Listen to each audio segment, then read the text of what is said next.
सोचिए, एक ऐसा वक्त था जब दुनिया दर्द से करा रही थी और इलाज का कोई नामो निशान नहीं था। उसी अंधेरे में उम्मीद की एक किरण बनकर उभरे एक दिव्य चिकित्सक। आज हम बात करने वाले हैं उन्हीं अश्विनी कुमारों में से एक नासत्य की, जो सिर्फ एक देवता नहीं बल्कि हीलिंग और जिंदगी की उम्मीद का सबसे बड़ा प्रतीक है।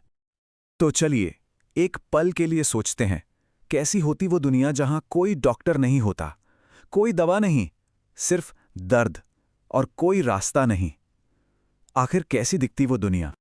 सबसे पहले आता रोग, एक ऐसा दुश्मन जिसे कोई देख नहीं सकता, जो शरीर को अंदर ही अंदर खोखला कर देता था और इसका कोई अंत नहीं था। और रोग के साथ आती थी असहनीय पीड़ा, एक ऐसा दर्द जो हर सांस को एक बोझ बना देता था। और जब सारी उम्मीदें खत्म हो जाती तो क्या बचता? सिर्फ गहरी निराशा। यही वो अंधेरा था जिसे चीरने के लिए एक दिव्य रोशनी की जरूरत थी।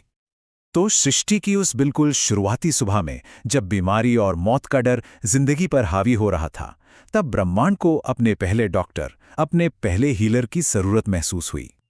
और तब हुआ एक चमत्कार। दुनिया के इस दर्द के जवाब में खुद ब्रह्मा ने सूर्य और संध्या की तप शक्ति से दो दिव्य ज्योतियों को जन्म दिया। ये थे अश्विनी कुमार, ब्रह्मांड के पहले डिवाइन डॉक्टर्स, जुड़वा भाई नासत्य और दस्त्र। और उन दोनों भाइयों में से जो पहले थे वो थे नासत्य, मेडिसिन, हीलिंग और करुणा के देव। और आज हम उन्हीं की कहानी जानने वाले हैं। पता है, उनके नाम का मतलब ही उनकी पूरी शक्ति बता देता है। नासत्य ये दो शब्दों से बना है। ना अस्ति मतलब जो अस्तित्व में नहीं है, और सत्व मतलब जो अस्तित्व में है। तो नासत्य का मतलब हुआ वो जो किसी को नॉन एग्जिस्टेंस से वापस एग्जिस्टेंस में ले आए, मतलब मौत के मुंह से जिंदगी को वापस खींच लाए। तो नासत्य की महानता सिर्फ उनके नाम में नहीं है, उनकी चमत्कारी कहानियों में है। चलिए उनकी डिवाइन हीलिंग पावर की 3 जबरदस्त कहानियां सुनते हैं। पहली कहानी एक महान ऋषि की है। वो गहरी तपस्या में बैठे थे और तभी एक जहरीले सांप ने उन्हें काट लिया। बस उनका जीवन अब मौत के दरवाजे पे खड़ा था। जब नासत्य वहां पहुंचे, उन्होंने ऋषि की नब्ज पकड़ी और कहा, जीवन वहीं लौट सकता है जहां विश्वास हो। मतलब हीलिंग की पहली शर्त ही है विश्वास। उन्होंने फौरन आसपास की जड़ी बूटियों से एक दिव्य लेप बनाया और उसे ऋषि के शरीर पे लगा दिया। और फिर हुआ चमत्कार। कुछ ही पलों में ऋषि के प्राण वापस आ गए। इसी कमाल के ज्ञान की वजह से नासत्य को पहला मेडिसिन मेकर भी कहा जाता है। अब चलते हैं दूसरी कहानी पर। ये एक राजकुमारी की कहानी है, जिसे एक ऐसी अजीब बीमारी हो गई थी जिसका इलाज किसी के पास नहीं था। राज्य के बड़े से बड़े वैद्य ने भी हाथ खड़े कर दिए थे। नासत्य ने राजकुमारी को देखा और कहा, बीमारी सिर्फ शरीर में नहीं, मन में भी होती है। उन्होंने ये बात तब समझी थी कि असली इलाज शरीर और मन दोनों का एक साथ होता है, जिसे आज हम होलिस्टिक हीलिंग कहते हैं। तो उनका इलाज सिर्फ दवा तक नहीं था।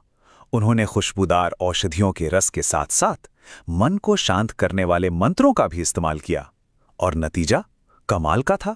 राजकुमारी सिर्फ ठीक नहीं हुई, बल्कि उसकी सुंदरता और चमक भी वापस आ गई। और इसीलिए उन्हें रूप और स्वास्थ्य का देवता भी कहा गया। और हमारी आखिरी कहानी है एक बहुत बहादुर योद्धा की, जिसने जंग में अपना हाथ खो दिया था। लेकिन शरीर के घाव से भी ज्यादा गहरा जख्म उसके मन पर था। वो पूरी तरह से हिम्मत हार चुका था। नासत्य ने उस योद्धा को देखा और एक बहुत गहरी बात कही, डिवाइन हीलिंग सिर्फ शरीर को नहीं बल्कि आत्मबल को भी जिंदा करती है। मतलब असली हीलिंग तो वो है जो किसी का खोया हुआ कॉन्फिडेंस वापस ले आए।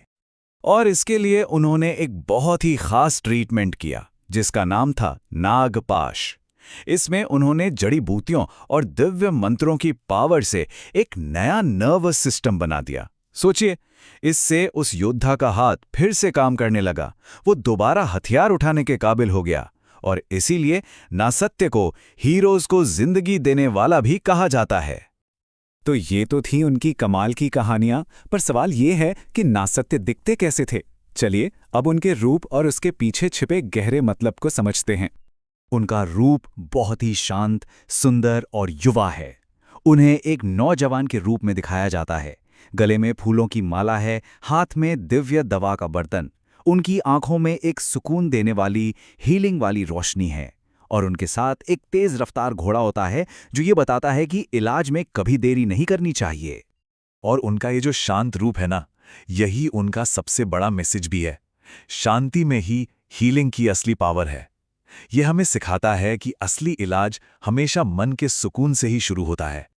तो नासत्य की इन कहानियों और उनके रूप से आज हम क्या सीख सकते हैं? उनका जो मैसेज है वो आज भी उतना ही जरूरी है जितना सदियों पहले था। उनकी सीख का निचोड़ बस इतना है, शरीर का इलाज होता है दवा से, पर मन का इलाज होता है प्यार और देखभाल से।